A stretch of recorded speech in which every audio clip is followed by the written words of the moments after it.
Along this quiet stretch of Delaware State Beach, concealed within the dunes and the scrub pines, stands a monument to those who would protect America's home front during World War II. More than 70 years ago, as the armies of Nazi Germany marched through Europe, citizens along this coast prepared for war. It was here citizen soldiers stood watch and braced for attack as part of America's Home Guard. The U.S. Engineering Department, operating on orders from the Department of the Army, decided in 1940 that they were going to build a fort at the mouth of Delaware Bay to protect the Delaware estuary, which included Maryland to the south and New Jersey to the north. And they picked this spot. This is the second largest sand dune between Maine and Jockey Ridge, North Carolina. So you're actually up in the air in a little state that's barely up in the air, okay? This is the highest point on the Delaware beach. The idea was to control the river, the access to the ports. The plan, of course, revolved around monstrous 16-inch guns. In 1941, early 1941, we started building Battery Smith, which was the 16-inch battery. Along with Battery Smith, engineers and builders began to lay out a fortress hidden in the sand, bristling with heavy guns and other defenses. 2 batteries of 6-inch guns, 1 battery of 2 16-inch guns, 1 battery of what became 2 12-inch guns, but they also had much smaller guns, 155s, and 8 8-inch railway guns. And on top of that, dozens of searchlights, radar, and really good radio systems. They built these towers as fire control towers. They were used to triangulate and provide fire control solutions for these guns. All of this in response to the perceived threat from the German Navy. It was built to fight the German surface fleet. They had a mighty fleet in World War I, if you remember. We thought they were going to repeat the same in World War II. We knew about their big ships. It was a very, very real threat in the minds of the war planners. In 1938, the War Department gamed out a scenario here in the Delaware Bay where a German fleet would come and blockade it, where shipping couldn't get out and get over to Europe where it might be needed. So they increased defenses all along this area. The units that were here, mostly the 261st Coast Artillery, this is Delaware National Guard. These are Delawareans literally protecting their own shoreline. The state of Delaware had 2 National Guard units. They had the 198th Anti-Aircraft, and they had the 261st Coast Artillery. When they came back home from training in 1939, that's when I joined the 261st. It's sort of strange, and I sort of put 2 and 2 together, that they had an inkling that we were going to go to war, and they were asking for people to join. And I said, well, I'll join. I was young. I was only going into my 18th year, and it was $1 a night for training. And, that was some spending money. $1 back in those days was quite a bit of money to us young kids. And we only got paid every 3 months. And we would train once a week, and then on the end of the 3rd month, they would pay us. And boy, I tell you, we were rich back in those days. Those months of drill for the 261st would eventually include a trip in April 1941 to a training outpost on the Delaware State coast, known then as Camp Henlopen. I had a corporal's rating at that time, and so they sent half of the unit on 3-day maneuvers. Well, the first night we were here, we came down, we woke up the next morning, and we were landing water. We had a thunderstorm during the night. 3 days of training quickly became a permanent basing for the 261st, with talk of war on the horizon. We were to protect the mouth of the Delaware Bay and the heavy industry up on the Delaware River, up as far as New Jersey and up above Philadelphia. I think that the War Department really did understand that this is the role we need them to be in. We don't have the Army big enough to do these roles, and these men are here. The first guns that were brought in were towed 155 millimeter guns. I was really proud of my gun. My gun was #1 gun, and it was on alert at all times. #1 gun was the first gun to be fired if we had to fire it, and I was #1 breech man on that gun. We would compete against one another, #1 gun, #2, and 3 and 4. I thought we were doing a great job protecting our shorelines. There was another point to this too, and that is not only were we looking out in the Atlantic and saying to the Germans, we're waiting for you, we're watching for you, we're ready for you. We were also saying to America, we're ready for them, we're watching for them. We have the ability to deal with them if they come. Fire! You had to have been there. I mean, you had to be prepared. Their homes were right here, you know, and they were ready to fight and die and defend their homes. Well, it was a little scary because we didn't know what was down the road, what was going to be coming at us. Conquering armies now stood on the shores of the Atlantic.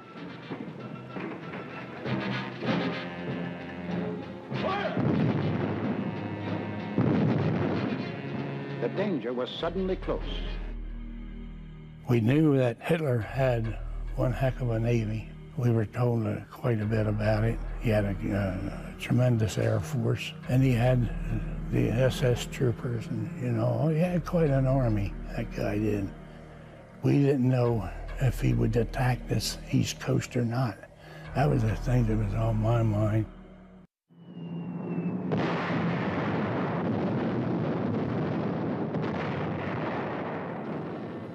December 7th, 1941 was a day that would change the lives of many Americans, including Horace Knowles. I heard a knock come at the door, and they said, it was a soldier. He said, get back to the fort as quick as you can get there. He said, we've been attacked. Golly, who did that? He said, the Japanese attacked Pearl Harbor. He said, we will now be at war. All I can visualize was that our boys in Hawaii were being killed. And the same thing could happen to us if the Germans had got in here on this East Coast.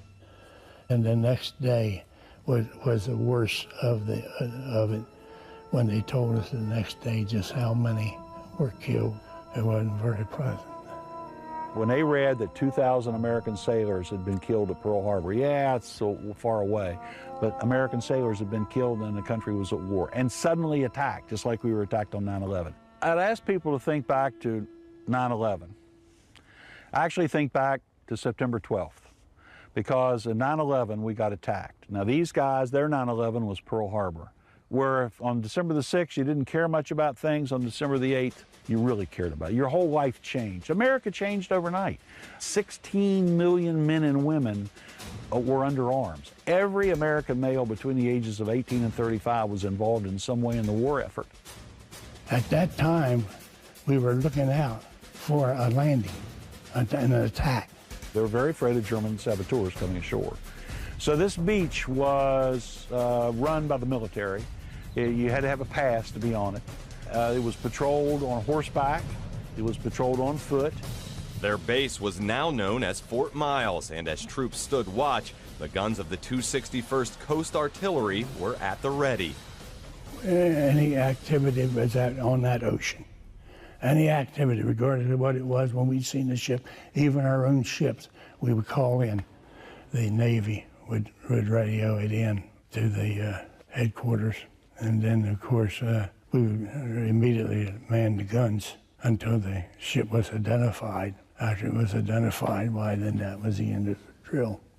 One night, there was a ship come in, and the Navy was flashing the Morse code out. They wouldn't answer. And so our orders at that time was to fire 3 shots. Fire 1 ahead of the ship, 2 over the ship, the 3rd one to hit it. And we gave the orders to fire that night. Fired the 3 shots, but that shot went over the top of that ship, that shell. And they came out, and they were just waving sheets and everything, you know, and they stopped dead in the water, like that ship did. We took our training seriously. They had boats to pull the targets up and down the coast, and we won quite a few medals with those 155s. We were good, there's no getting around it. I'll brag about my outfit anytime against anybody. We were aces.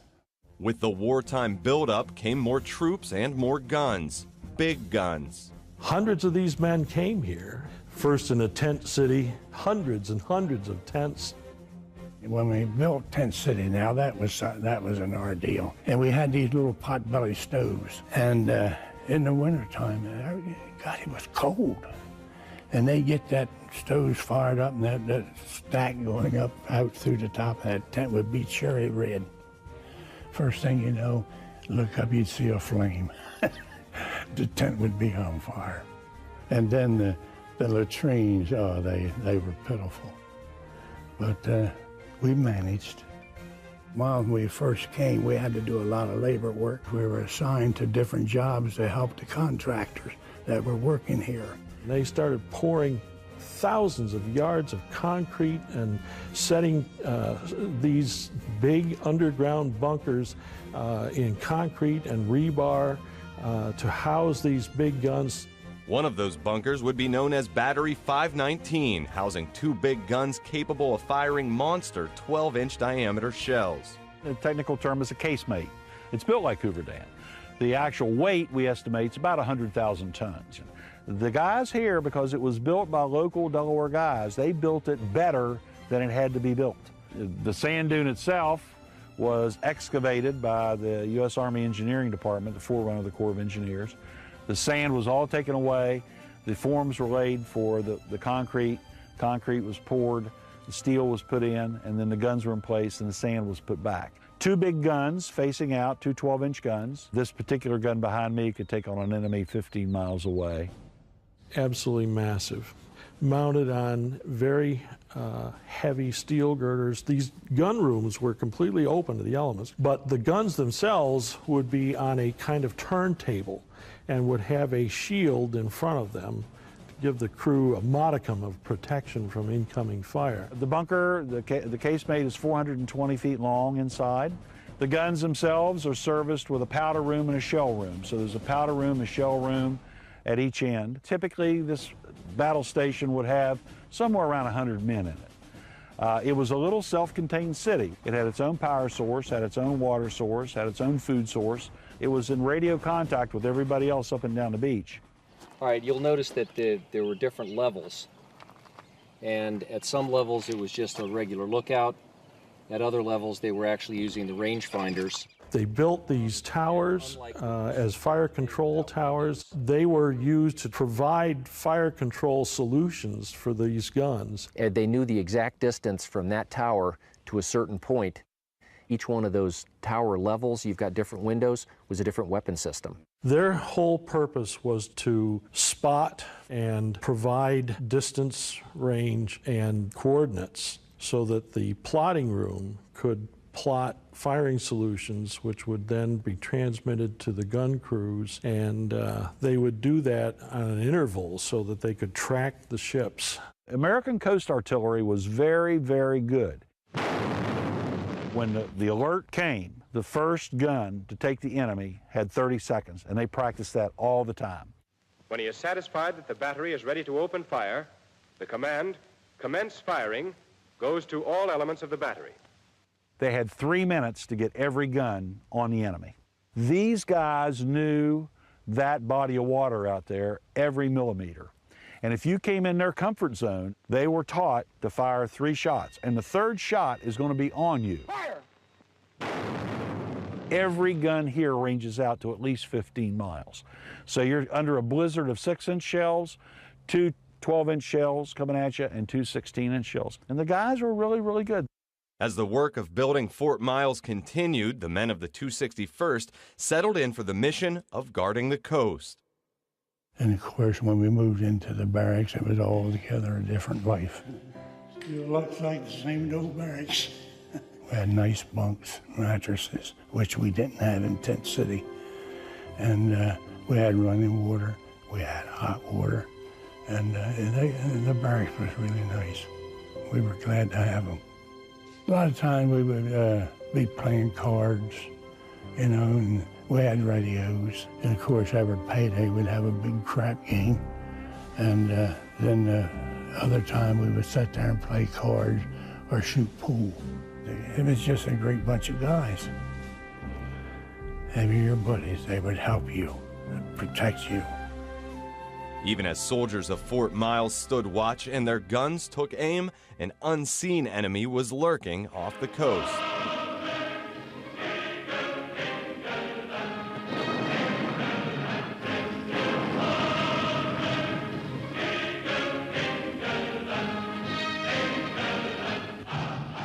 The German fleet that came was the German submarine fleet. We were mostly concerned with surface fleets, and then of course the Germans quickly changed the game by building their submarine fleet and wreaking havoc. You could stand out here on top of the Great Dune and at night see shipping on fire.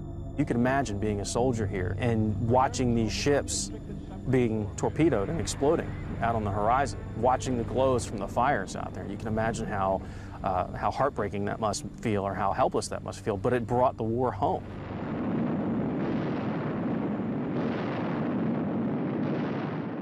The front lines were definitely here.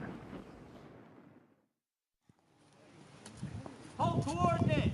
Ready? Mark.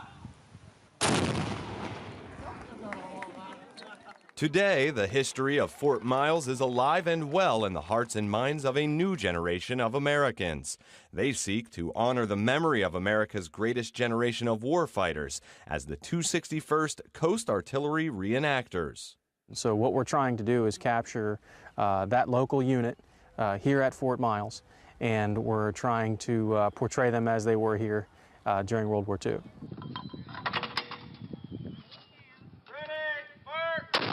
We chose the 261st because we wanted to reenact a unit that was relevant to here. We're replicating the daily life of the soldier here at Fort Miles, the weapons they were stationed on, how those operated, and bring that to life for the public. I've been a student of World War II since I was about 12 years old. When I found out this was a World War II fortification, someplace I could come and touch and sink my fingers into and really learn, I was hooked. And so I wanted to learn all I could about Fort Miles. Our volunteer force comes from everywhere. There's a lot of guys that come from as far away as Massachusetts and Texas. We've got one guy that drives from San Antonio to come out and be a part of these events that we hold annually. As a unit, we try to stick to the specific date of 1942. Sometimes we have access to the actual unit rosters from 1942. We look down and, 6 or 7 guys from the battery we actually reenact were from Rehoboth, which is my town. So I looked at it, I'm like, man, that could have been me if I was born 70 years ago. It's a really cool feeling. My name is Anthony Valenti. I'm a tech corporal with the 261st Coast Artillery, and I'm also the battery clerk.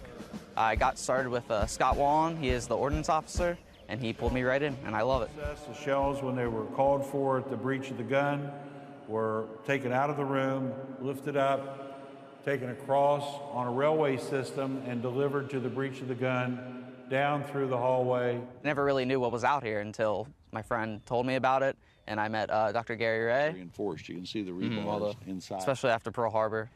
It was entirely, completely patriotic. They loved what they did. They were happy to be out here and be serving the country. All right, what we have here is a 1942 weapon carrier Model 55. My name is Donald G. Hattier. I'm the first sergeant for the 261st Coast Artillery, based at Fort Miles, Delaware. The first sergeant's duties traditionally are taking care of the troops. Their bunks are fine, that they're properly fed. World War II is discussed in European theater, Africa. You got the China, Burma, India theater. You've got things that happen everywhere, but people rarely talk about the home front. And our coasts were really very actively defended, especially in the early part of the war. We need to be ever vigilant, even here in the United States, and that was the purpose of the 261st. Oh, yeah. Cool. There were a lot of people here at one time, okay? Thanks. Be safe. I think for a lot of us, and me in particular, I'm trying to convey to today's kids what it was like 60, 70 years ago. So these things, when they work, they work. They were probably overrated for military purposes. Most anyway. military things, Right. even then. Okay, my name is Michael Hills. I'm the chaplain for the 261st Coast Artillery, Battery C, Fort Miles, Delaware. The chaplain's duties would have been a variety of things, other than holding chapel services and religious services for the men. Would have been doing personal interviews and encouraging the men, would have been a counselor. I think that for most of these guys, from what I gather, it is a way for them to thank the greatest generation and to educate the next generation on what it is they did here. Some of the 261st reenactors are taking their devotion to the unit a step further, with service for real in the 198th Signal Battalion, part of the modern-day 261st Signal Brigade. I wanted to join the military all my life, but being a part of this group of people and this family, and as a group, we are a family. The 261st is definitely a family. I wanted to experience that for real, and I wanted to wear the uniform for real. So that really encouraged me to go ahead and sign on the dotted line. I'm a specialist in the Delaware Army National Guard with 198th Signal Battalion, which means that we will go out and set up battlefield communications via satellite for warfighters on the ground overseas. And interestingly enough, I'm serving with the same unit that I reenact, which is pretty cool. I'm following in their footsteps. Horace Knowles is a perfect example. The things that he did out here at Fort Miles and the things that I do with my unit. 70 years apart, there's still parallels. And that brings me, I think, personally, a little bit closer to those veterans who served, and it just gives us that common thread. And I enjoy that very much. A few of our guys that do reenacting here, and they're young, they're getting right out of high school, or have chosen to kind of carry the torch and carry it forward and getting ready to go to boot camp. All my really close friends from this unit we're all National Guard, and I'd always said, when the time came, I'd do it, and so far I'm liking it. I'm nervous a lot because there's a lot of stuff coming. Just seeing the way of life, being able to serve my country, I realized I really need a part in that. I'm thinking about either going active after college or joining the Delaware State Troopers, being a police officer. My son is part of the 261st reenactment unit, such as myself. He's 16, and he's already talking about joining the military. I think they feel a real sense of duty by learning what they have here, realizing what the men and women that were in the armed forces in World War II had to do to preserve our heritage.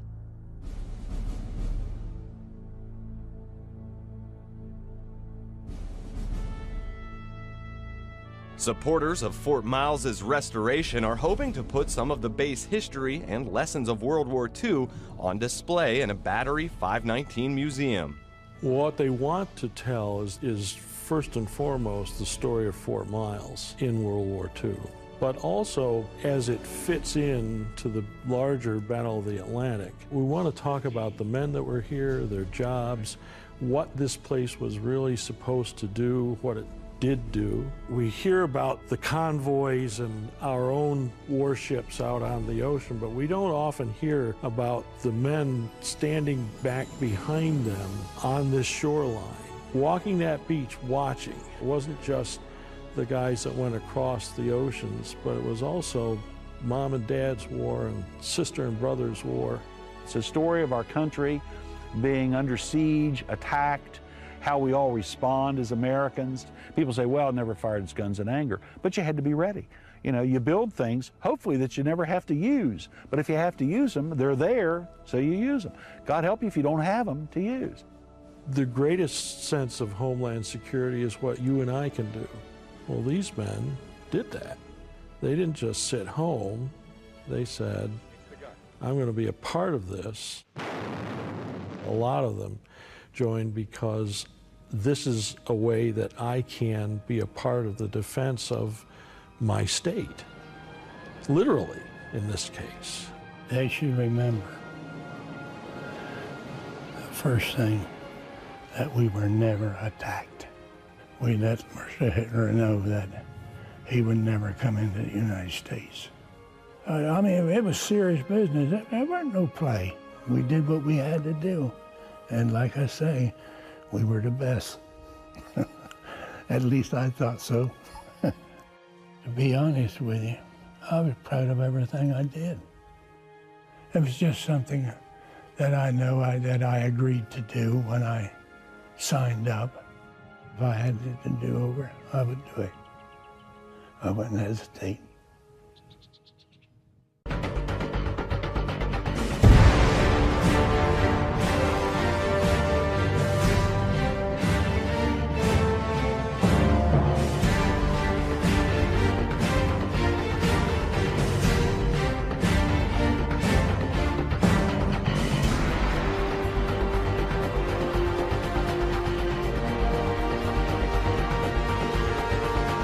Came back home from training in 1939.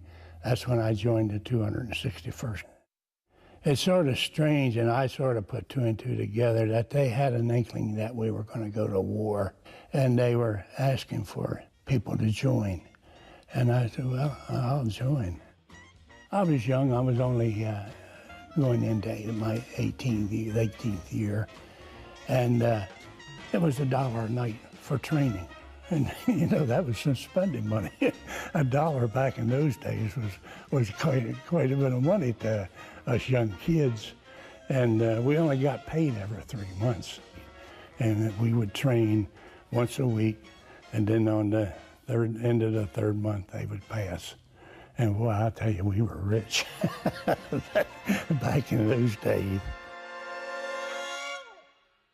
Those months of drill for the 261st would eventually include a trip in April 1941 to a training outpost on the Delaware state coast, known then as Camp Henlopen. I had a corporal's rating at that time, and so they sent half of the unit on 3-day maneuvers. Well, the first night we were here, we came down, we woke up the next morning, and we were landing water. We had a thunderstorm during the night.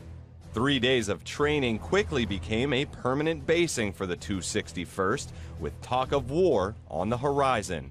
We were to protect the mouth of the Delaware Bay and the heavy industry up on the Delaware River, up as far as New Jersey and up above Philadelphia. I think that the War Department really did understand that this is the role we need them to be in. We don't have the Army big enough to do these roles. And